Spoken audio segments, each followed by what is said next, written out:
हमारे पास जो बच्चे होते हैं ऐसे, इनको हम लोग अवॉइडेंट रिस्ट्रिक्टिव डिसऑर्डर में लेते हैं और इनको हम लोग आम ज़बान में पिकी ईटर्स भी कहते हैं। आप ये ना समझें कि हर घर में कोई ना कोई सिलेक्टिव बच्चा होगा, हर घर में एक ना एक बच्चा इस डिसऑर्डर का शिकार होता है। तो हम लोग इनको एक स्पेसिफिकली लेकर चलते हैं, इनकी प्रॉपर डाइट मैनेजमेंट होती है, देखा जाता है कि घर का माहौल किस तरह है, बच्चा के क्या क्या चीज़ें पसंद कर रहा है, उसकी लाइक्स डिसलाइक्स क्या हैं, उसका कंफर्ट फूड क्या है, फिर हम उसको लेकर उसकी डाइट चेंज करके होते हुए उसे डील करते हैं।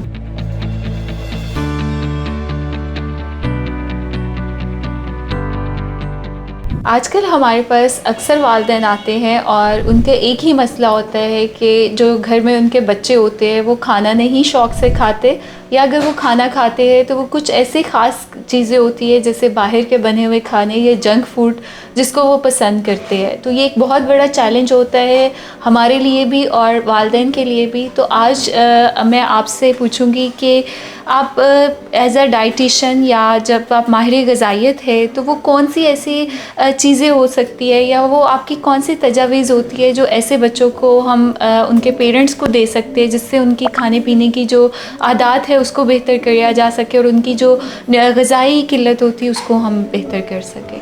हमारे पास जो बच्चे होते हैं ऐसे, इनको हम लोग अवॉइडेंट रिस्ट्रिक्टिव डिसऑर्डर में लेते हैं और इनको हम लोग आम ज़बान में पिकी ईटर्स भी कहते हैं। आप ये ना समझें कि हर घर में कोई ना कोई सिलेक्टिव बच्चा होगा, हर घर में एक ना एक बच्चा इस डिसऑर्डर का शिकार होता है।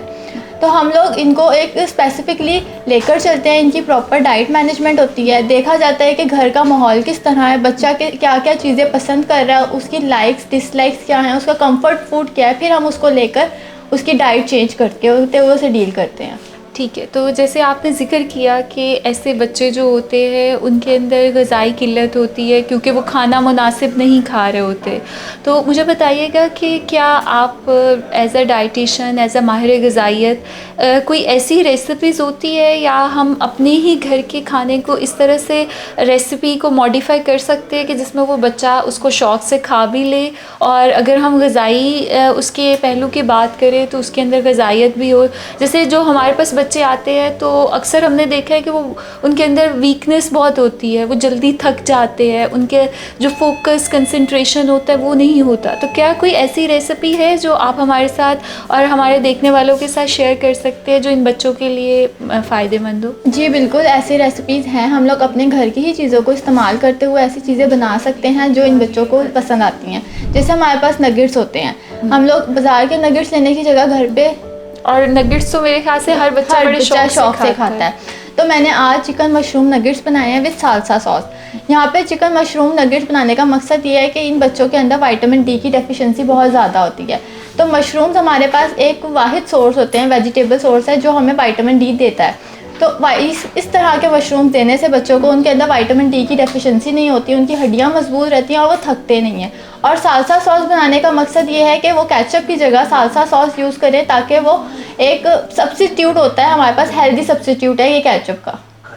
Very good. सो घर में अब वो माएँ जिनको बच्चे जो है वो नगेट्स पसंद करते हैं या बाहर की चीज़ें पसंद करते हैं तो उनके लिए मशरूम चिकन नगेट्स जो है वो एक बहुत अच्छी हेल्दी रेसिपी है। और केचप को जो है वो आज से गुड बाय करें और अपने घर में जो है वो सालसा सॉस बनाना शुरू करें। तो होपफुली आज इस रेसिपी के साथ आप लोगों ने बहुत सी नई चीज़ें सीखी होगी कि आप अपने बच्चों की ग़िज़ाई ज़रूरियात को जो है वो घर के ही खाने के साथ पूरा कर सकते हैं। और जो बच्चे आपको खाने में मुश्किलात जो है वो देते हैं या खाना पसंद नहीं करते घर का, तो छोटी छोटी इनोवेशन के साथ आप उसको जो है वो बेहतर कर सकते हैं।